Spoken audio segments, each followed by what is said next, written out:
This is going on everywhere in the world. It's a big fad in the West, particularly United States. And of course, it's infected India a bit. Be in the moment. I'll ask you a simple question. Be somewhere else and show me. Hello? Can you be somewhere else? But that's the reason why you have a mind. You can sit here and think about Mumbai, you can think about yesterday, you can think about tomorrow, you can think about what was 10 years ago, you can think about what is 10 years later, but you still live in the moment, isn't it? So essentially, what is being said is, do not think about yesterday, do not think about tomorrow. Just be with what is here right now. See, it took millions of years of evolution to get this much cerebral capability that we can vividly remember every experience of our life, and we have a fabulous sense of imagination that we can project and create a tomorrow in our mind and make efforts to manifest that. Now, the reason why somebody is telling you, be in the moment is because for many people, these two faculties of memory and imagination, which set us apart from every other creature on this planet. No other creature on this planet has as vivid a sense of memory and imagination as we have. It's taken millions of years of evolution to get us here, but now, because people don't know how to handle it, they're saying, get rid of it, don't remember yesterday, do not think about tomorrow, just be with what is here right now. In a way, we're talking about how to become an earthworm once again. I have great regard and respect for the earthworm, it's very eco-friendly creature, but with enormous effort, this life has evolved from there to here, isn't it?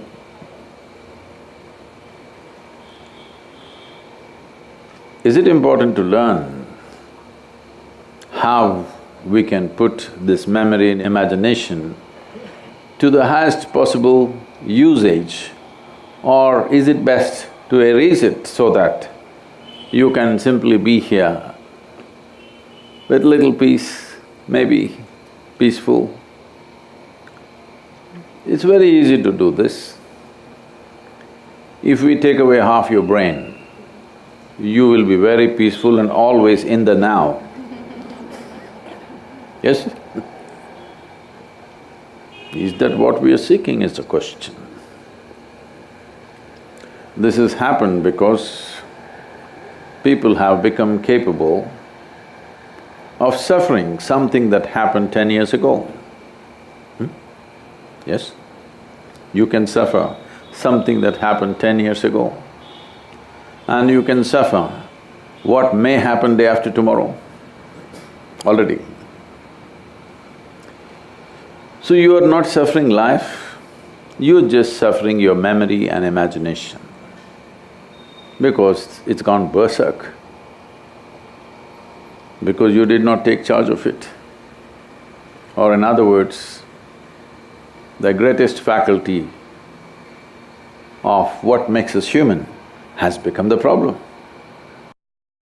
The best thing we have here for ourselves as human beings is this cerebral capability. Otherwise, as a body, you're nothing much, you're really nothing much compared to a tiger or an elephant or so many other creatures, yes or no? As a physical body, you're nothing much compared to many creatures, isn't it so? But because we got this we can remember our experience of life, from that we can create an imagination, from that we can create or manage to plan and manifest what we want in our lives. Now, such a great faculty has become a problem for a lot of people. Because the only thing that they're suffering is, life is not happening the way I think it should happen. Is there any other suffering? Is there any other suffering for a human being? It's not happening the way I think it should happen, that's all there is, isn't it? Today morning, sun came up on time. Hello? Now you're looking at me, okay, so what? You're not understanding what I'm saying. You know, this happened a little while ago. I was in the United States and we were to fly a helicopter. It was a nice day weather-wise. So we decided to take off the doors of the helicopter and fly an open helicopter, where the weather was good.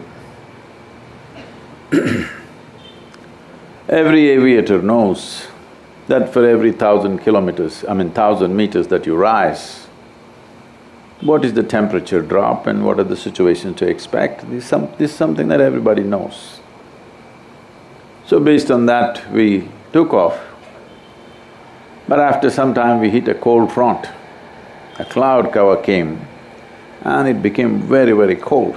So cold that you couldn't really hold the controls properly. So we decided we'll come down. We were coming down.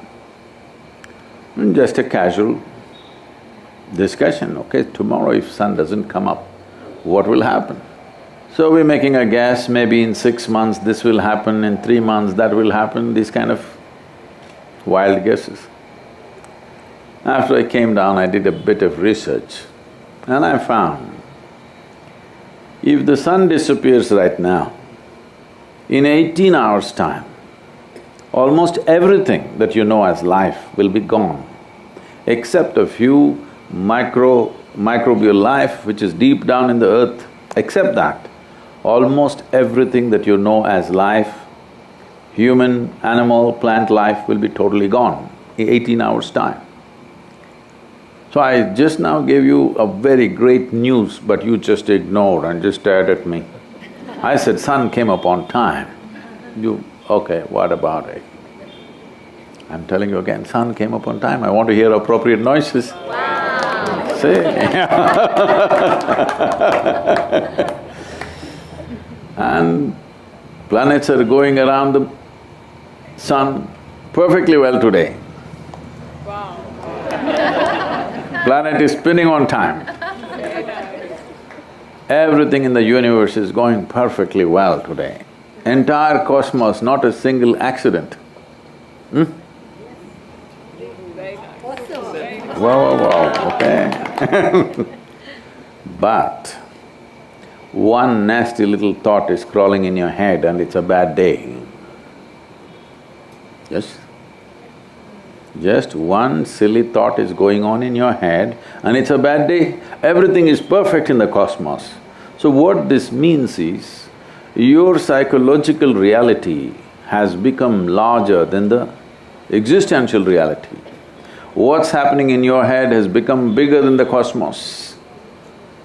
This is a loss of perspective. Then you will make up all kinds of philosophies. Nobody has to tell you be in the moment, because you cannot be anywhere else. Yes? You just cannot be anywhere else, can you be? If you live in this moment, if you die in this moment, isn't it so? So there is no danger that you may slip away from this moment, that I have to teach you, please be in this moment, don't go away. There is no way to go. There is no way to go. Try. No, mentally I'm going. Mentally you're not going anywhere. Mentally you can create images of anything. Your mind is a drawing board on which you can write anything. You're in Pune, you can write Mumbai in your mind. Should I take away this capability from you? Should I take… This is the most beautiful aspect of being human, isn't it? That we can be here, but we can imagine that, and even things that we have not seen. Yes or no? So, we are always weaving philosophies as to how to cripple ourselves. Because a whole lot of people understand, they think spirituality is a certain kind of disability. Yes because if you say, I'm spiritual, the first thing they'll ask you is, what are all the things you don't do or cannot do? Spiritual process, if it's a disability, we must banish it, isn't it? If spiritual process is a disability, we must ban it in this country or no?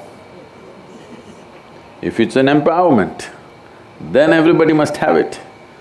If it's a disability, we must get rid of it. But unfortunately, it's been seen as a disability for a long time, to such an extent. All kinds of things. You know, a few months ago, I'm in Chennai. There's an important event and traffic in every city in India is becoming undrivable, you can't plan in how many minutes or hours you can reach from one place to another, there's no sense to it. It can go anyway. You may land up there in 15 minutes or you may take 2 hours. So I find I'm running out of time, I'm stuck in the road. Then I'll do some forceful driving. Which is the way to drive in this country, okay, forcefully and this is in some hotel, so I have somebody clear the security gate of the hotel and I drive in nearly 80–100 kilometers per hour into the portico. Stop and I get out of the car and I run in. Because I have a reputation that in the last 35 years I have not been late to a single event in my life. So I don't want to break it today, so I run in. Then after the event, this journalist comes and says, I saw you coming into the hotel, how you came? In ancient times, yogis used to walk, you drive your own car. And I said, you idiot, in ancient times everybody was walking, not just the yogi Everyone was walking, you think others were driving cars? Everybody was walking, yogi also was walking So we have these ideas that if you're spiritual, you must be incapable of living in this world. You must just talk about that la-la land that you have not seen. Yes Most impractical and idiotic things have passed off as spiritual process. Spirituality or spiritual process is the highest level of empowerment that a human being can have. Because if it is not so, you have no business with it, nobody should have any business with it. So, you never try to live in the moment. It's just that your problem is this, you have been given a super computer. Do you agree with me? This is the most sophisticated machine on the planet. I'm asking you, have you read the user's manual? No. That's all the problem is. That is all the problem is. You don't know how to manage this. If your mind took instructions from you, if you can sit here and have the thought that you want to have the emotion that you want to have, is your mind a problem? No. The damn thing is doing all kinds of things except what you want. So this is the case with anything. If you do not know how to manage something, just about everything is a problem, isn't it?